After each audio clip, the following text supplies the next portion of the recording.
Hi, and welcome to Coach's Corner. It's springtime, and of course the Ponca City soccer teams are continuing on their season right now as they work their way toward the end of the season and playoffs. We have Stephan Engster, our girls soccer coach, with us. How many years now for you as our head girls soccer coach? It's the fourth year.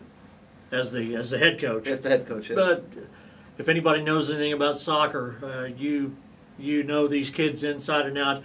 You've been involved in Ponca City soccer for a long time. I'd probably say, what, over 20 years now or close to it? It's 18 years. Yeah. 18 years. So you see them when they're little, and now you coach them as they get into high school. That's got to be pretty satisfying. That's got to be pretty enjoyable, too. Yes, it is. You see senior classes leaving every year. That's the part that you don't like, but you do like to see them move on and bigger and better things. Absolutely.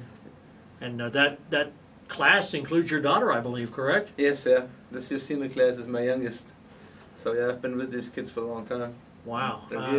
And that's an interesting thing, is coaching your own child, isn't it? And making sure that, and you've done it for a while now because she's been on the varsity soccer team for several years now, but it's a little bit of a challenge, especially this last year, knowing that this is the last time she's going to go through this, and you're going to go through it with her. So yeah, that's right. Well, we have 5 seniors this year in our class, and we used to, when she was 13, we had 23. Wow.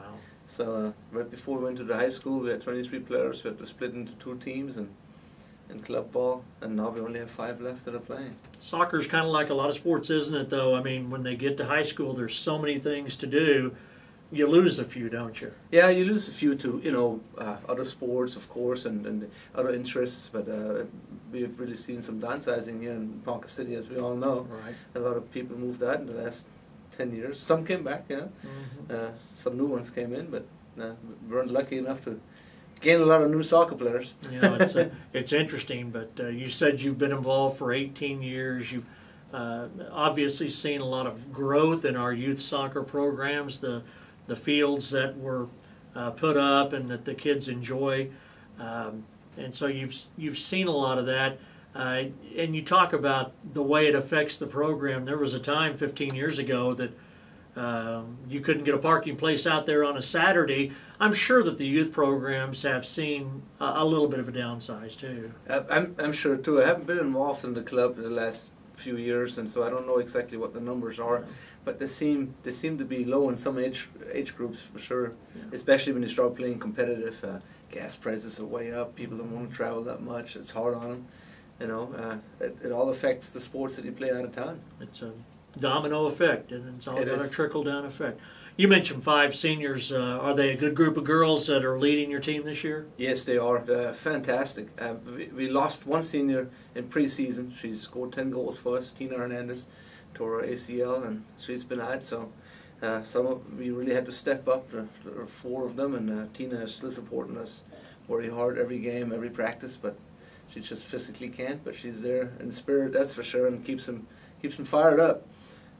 We started out pretty good. We were 6-2 in pre-season. Then we started season play and went to, I think the record was 3-6.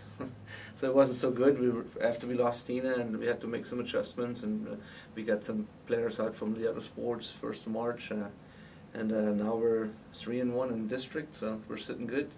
They're battled back. We're in the playoff race, that's for sure. We need to win 1 more game to secure a spot, and hopefully we can get that done this week. Isn't that great how resilient kids are? And you mentioned you lose one of your top players. It's not like you have a giant pool of kids to go choose from. I mean, you have to bring somebody in, and normally they're going to be somebody that's not quite as experienced, a young player. But have you found that those young players have really bought into your system and are playing well too? Yes, we have a lot of freshmen this season. We brought in, I think, 18 freshmen this year, and some of them are really good. They're really good players. They're younger, like you said, need some experience. You need to see if they can fit in with the group, but they're a good group of girls. A really good group of girls to draw from as well. Absolutely. So. What have we got the next couple of weeks? You mentioned number 3-1. We're in that playoff hunt. What have you got the next couple of weeks coming up, Coach? Well, this week is the biggest week I think we have. We're playing Big Speed tomorrow night. at home, our last home game for the year.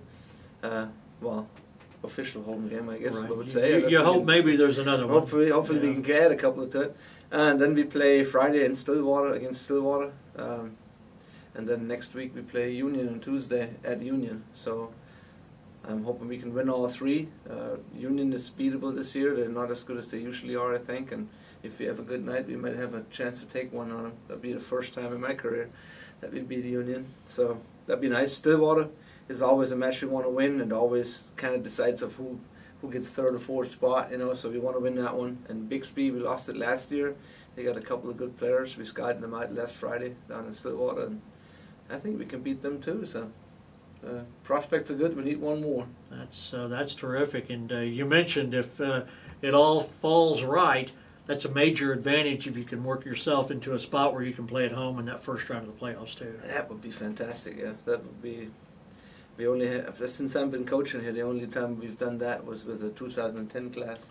Actually, it was a class of 2011 seniors, majority of the players, and in 2010 we managed to get we won district and managed to get a couple of home games for us in playoffs. That was nice. You know, anytime Ponca gets home in anything, it's a nice thing. We talked about some of your players. We didn't give any props though to your goalkeeper. Who's your goalkeeper, and how's she doing this year? We got two goalkeepers that are sharing time right now. One is Tommy Beard, and the other one is a freshman, Brendan Thorpe, which is the sister of Caitlin. Right. That was one of the 2010 class, and they're both great keepers. I think they're one of the reasons we're doing so well too is because they're putting it down. They're making some mistakes here and there, but that's to be expected by any player. So I think we're sitting really good there. And having two is really a luxury for a coach, isn't it? Yeah, you have two, I think, because injuries happen quickly, especially when you play so many games on top of each other. And you have to have two keepers you can rely on, you know. And I think we do have that, and we're lucky. So. Well, you mentioned Tuesday night, the last regular season scheduled home game, and I know you encourage folks to come out and to support these young people too. Yes, that's what they're playing for. Is they're playing for their town, for their school. So I hope that everybody else feels the same pride they do and comes out and supports us. I know they want to do the right thing and they want to win, and they're good sportsmen. So it's well worth coming out and watching. And the Stillwater Drive is not too far either, so that would be a big game to go to as well. I think so too. It's a big rivalry, and of course we're friends off the pitch. But you know, on the playing field. We want to win, and hopefully you guys can come down and watch this and support us. Great job for all you've done for soccer in Ponca City. Continued success. Stephan Engster, the girls soccer coach at Ponca City High School.